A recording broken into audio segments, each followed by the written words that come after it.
Nigel Farage, former Brexit party leader. Nigel, great to have you. It is the question right now. Should NATO be doing more? And if so, what should they be doing? Well, the obvious thing, of course, would be aircraft. You know, NATO have got state-of-the-art aircraft, great squadrons. We could, if we chose, we could go in, take out that column, just as we did in Basra back in the Iraq War. It is there. It's a sitting duck. It's perfectly clear that the Ukrainians do not have the air strength to do it. But, and here's the problem, let's not delude ourselves. This is the biggest and most serious crisis the world has faced since the Cuban Missile Crisis nearly 60 years ago. And, you know, when we had mutually assured destruction between nuclear powers, MAD, as it was called, the point was that both sides thought the other side was rational. The worry now is that if NATO gets itself directly involved in open warfare with Putin's nuclear-powered Russia, how will he respond? And that is why NATO, for the moment, is doing nothing. It's fear. And for me, I have to say, emotionally, I feel we should be doing a lot more. You know, I think the Ukrainian people, I think their leader, have shown terrific bravery. I mean, the way in which they talk about standing up for their liberty, their freedoms, their country, their independence. I mean, the shades of Winston Churchill in 1940 in what they're saying. And, you know, young men coming forward, volunteering, taking women and children to safety. It's very admirable. Emotionally, I want us to get involved. But when you think about it, it is one hell of a risk.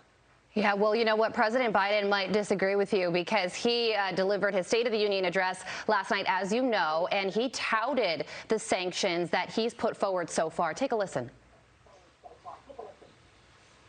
Together, along with our allies, we are right now enforcing powerful economic sanctions.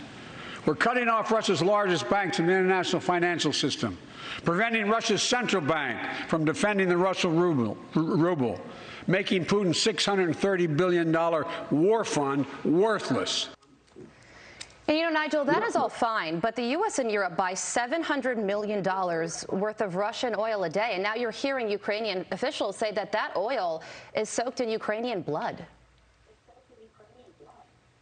Well, look, I mean, the first point about what Biden's doing, he's following, not leading. We've been used since 1945 to America taking the lead in big international crises. In fact, what's happened is that Boris Johnson's Britain were the first to put these big proposals forward. The Germans then came into line, and America follows. It's followed on sanctions. It's followed on airspace. The point about oil and gas is well made. Oil is trading at $110 a barrel this morning, but there's also other commodities like wheat that have gone through the roof in price, and Ukraine is a very major exporter.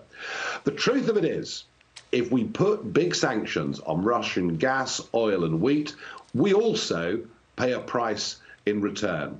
And at some point, we've got to make the really big decision. Are we serious about isolating Russia, or aren't we? And if we are, every single one of us, when we fill up our cars, will have to pay a price for that.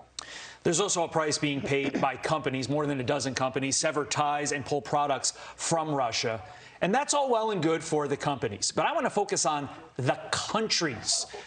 What about countries like India? When are they going to start stepping up to the plate, Nigel? Well, yes. I mean, I'm not sure. Pakistan appear now to be almost in alliance with Russia, which is concerning. Even more concerning is whether this war is driving Moscow into the arms of Beijing. So, yes, you're right. There are others. But here's the problem that we've got.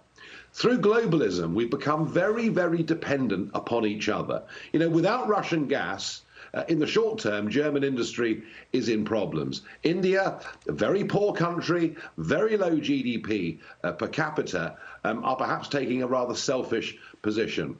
Either way, I think the truth of it is that what Putin has done is completely and utterly outrageous. He is an international pariah. I've noticed already the big oligarchs, particularly those living in London, have now publicly turned against him.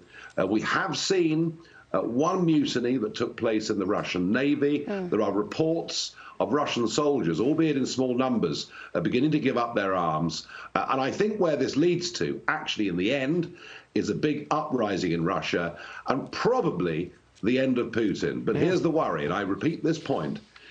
If Putin has lost the rational function, and when you see him sitting at a table with the nearest person 40 feet away, you begin to wonder what's in his mind.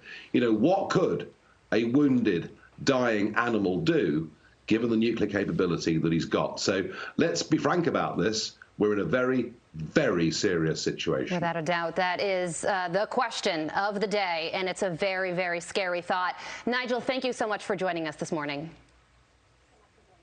Thank you. Hi, everyone. I'm Brian Kilmeade. I want you to do me a favor. I want you to click to subscribe to the Fox News YouTube page. This is the only way that I know for sure that you're not going to miss any great commentary, any great news bites, any great interviews coming your way on Fox. You can get it all here on YouTube. So subscribe right now.